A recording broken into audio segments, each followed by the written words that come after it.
Over 50% of home buyers regret their purchase, and it's not because they overpaid. Often, it's because they didn't understand due diligence. Most people think it's just the inspection, and it's not. And here's the truth: most of this you can research before making an offer. In this piece, learn what due diligence really means in real estate, what to research before making an offer, and how first time homebuyers can avoid costly mistakes during the home buying process.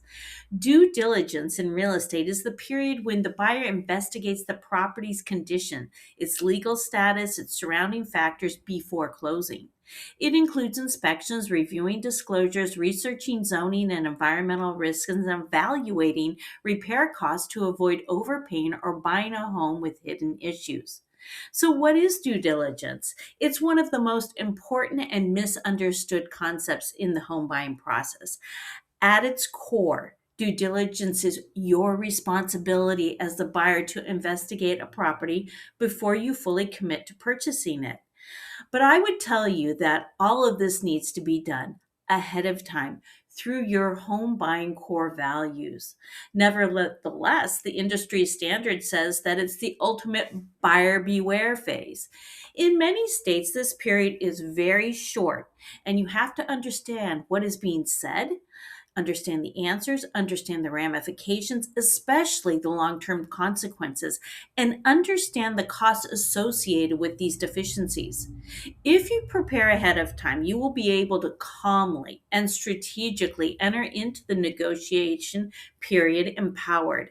If not, you will be stressed to the max. I know it. I've seen it, and I fielded too many questions, especially when I was a planning director and first time buyers asking me what their options are. Think about this.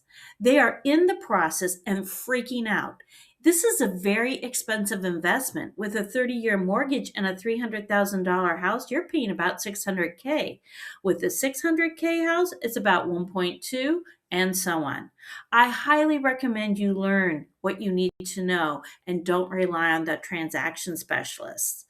After spending 2 decades in urban planning and subsequently 2 decades in real estate, one pattern is clear. Most first time homebuyers feel overwhelmed and where big expensive mistakes happen. You can actually avoid these prior to making an offer. And how to do that is through our first time homebuyer workshop. Let's say, though, you're in the middle of this process, in case you are. And here's the truth most people don't tell you: most issues in homes can be fixed or mitigated. So let's just relax a little. However, they require knowledge, time, and often a significant amount of money. If you don't uncover them during the home buying process, you are surely the one that is going to be paying later. Traditionally, the due diligence period is defined as the time frame after your offer is accepted where you conduct inspections, research, and evaluate the property. But here's a more realistic perspective. Due diligence does not end at closing. It evolves into home ownership and ongoing maintenance. The difference is during due diligence, you still have some leverage. After closing, you own the problem. And you will hear that annoying phrase, well, welcome to home ownership. It's so annoying, in my opinion. So, what happens during due diligence? Let's lay this out. Number one, home inspections. It's your first line of defense. As a standard home inspection, it evaluates visible and accessible systems, including structural components, plumbing systems, electrical systems, heating and cooling systems, roof and insulation, water damage, and drainage. There is also pest or termite activity that's observed, and most inspectors now provide detailed reports, they provide photographs, and some are providing some video walkthroughs. Know this, and this is important: a home inspection is not exhaustive. It's just a starting point. Depending on the property, you may also need radon testing, mold inspections, termite inspections, water quality testing, and sewage testing. Number two, the seller's disclosure. These are helpful, but they're not enough.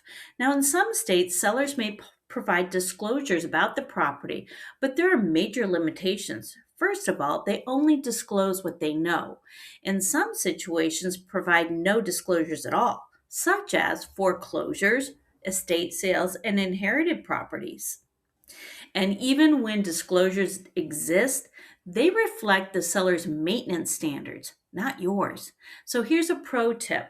Bottom line, never rely on the disclosures alone. The seller's disclosures are nice because it tells you the history, but what you care about, especially if you're buying at the top of your budget or you're thinking, our total income over the years may go down. For example, if one person leaves the workforce to care for children instead of dropping children off at daycare. And you'll be thinking, how is this current situation going to be resolved? Number three, legal and property disclosures. You must understand during the due diligence period that you may encounter disclosures related to boundary disputes, easements and encroachments, zoning violations, and pending legal issues, and property condition disclosures on the roof, the foundation, the walls, the windows, plumbing, electrical, HVAC systems, water damage, mold, and pest history.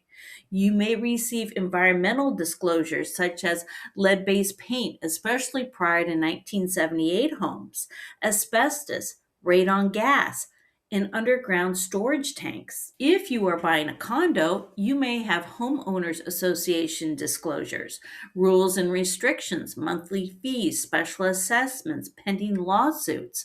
This could also be for planned development communities. You may also receive a flood zone disclosure, FEMA flood zone maps, insurance requirements, and flood history. What you have to do, and it takes some work, is a lot of communication, and it can take a number of weeks to get the house and the area fully vetted. That's why when you're thinking about buying a home in the next 6 months, it's good to learn what you need to know. Okay, number four. So this is the research phase. This is where most buyers fall short. This is where due diligence becomes time intensive and powerful. You're not just buying the house, you are buying into a location, into a regulatory environment, and a long term financial commitment. What you should be researching is this goes far beyond what most buyers expect.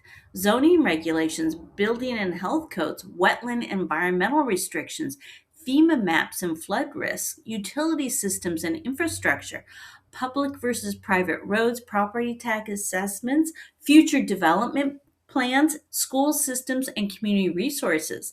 And that's just to get started. What if you want a fence, a chickens, a shed? You want to open up a wall in the house. You want to convert heating fuel from one to another, for example, solar panels to electric to gas. It really starts to add up. Now, some may say, I'm buying new, so, that's fine. And I'm just saying, buying a new house, well, good luck on that too, because new houses require a lot of work. I've had both brand new, 1865, and a 1970s fixer upper. Fortunately, much of this information is online. Some records are buried in local offices or archives, and it takes a few days. And even when you do find it, you still have to interpret it correctly. It can take time to receive the information, especially if you have to complete a public records request, and not everything is located in a city or town or at the county. You may need to take multiple days off work to do this research. Number five, sensitive data that you must research yourself. There are areas where real estate agents cannot legally guide you, including crime rates and specific crimes at the property itself. It cannot give you information about registered sex offenders or neighborhood dynamics. This falls under the fair housing laws, often referred to as steering. The translation is you're responsible for researching these factors independently. So here's a pro tip. Most real estate agents don't understand how to ask these questions. So know that your real estate agents are there to help you through the transaction phase of the home buying process.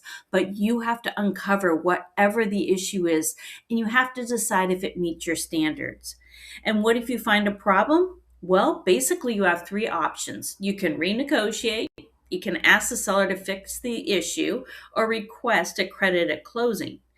If you request a credit at closing, the problem that needs to be addressed can not be larger than the costs at the closing table. Should you have the seller repair the issue, know that they will most likely choose the least expensive option, which may not be best for you. Here's a pro tip. Request paid receipts at closing, and before you accept this as the way to address the issue, secure it in writing and get the warranties. The other option is to accept the property as is and proceed to closing knowing the costs and the risks. Your third option is to walk away, cancel the contract, depending upon the contingencies. Repair versus credit, which strategy is better? Well, option one is the seller repairs. They must verify the receipts before closing and check for the warranties, especially transferability. The reality is that sellers often choose the cheapest fix, not the best one. So, option two may be the seller gives you a credit and applies towards your closing costs, and it gives you control over your repairs. The limitation is if the repairs cost exceeds the closing costs, and then you have to pay the difference and you need cash to pay the contractor. So, how are the repair costs estimated? Well, typically you get a contractor to bid three different bids, and the pricing may be averaged or it may be removed by adjusting the high and low bids. Understanding this process will help you negotiate more effectively. Now, loan requirements can kill the deal, especially if there's certain standards for FHA and VA loan requirements. For example, there's no peeling paint, no broken windows, a functioning heating system, and an installed stove. Can't have torn carpet either. If the home doesn't meet these, the lender may refuse the loan. The hidden due diligence item is insurance costs. This is one of the most overlooked and fastest growing expenses in home ownership. You should shop around for insurance immediately after your offer is accepted. In our class, the First Time Homebuyer Workshop, we show you how to navigate this before you make the offer. This includes homeowners insurance, flood insurance, fire insurance, earthquake insurance in some regions. And insurance can dramatically impact affordability, especially with the changing weather patterns and the rising claims. Pro tip. Do due diligence before you make that offer. Here's how you reduce the stress and save money. Pre-research your neighborhoods. Understand common local issues. Know your deal breakers. What is a no-go list? One buyer said to me once, "We know the house better than our agent." Now, that's not extreme. What that is strategic. You are the CEO of your home buying journey. Due diligence is not just a step, it's a mindset. And the difference between it is buying confidently or dealing with regret later. Unfortunately, homebuyer remorse impacts over 50% of buyers annually, largely because the home buying process is rushed. You don't have to figure this out alone. If you want everything organized and structured and explained step by step, visit the firsttimehomebuyer.workshop.com and explore our full course designed to eliminate the guesswork and reduce costly mistakes. Well, that's our 15 minutes of home buying knowledge for today. Just another acorn to put in your home buying jar. In our next content piece, we're going to talk about what happens if the property appraisal comes back low. Until next time, from the team at the First Time Homebuyer Workshop with Julie Marion, bye for now.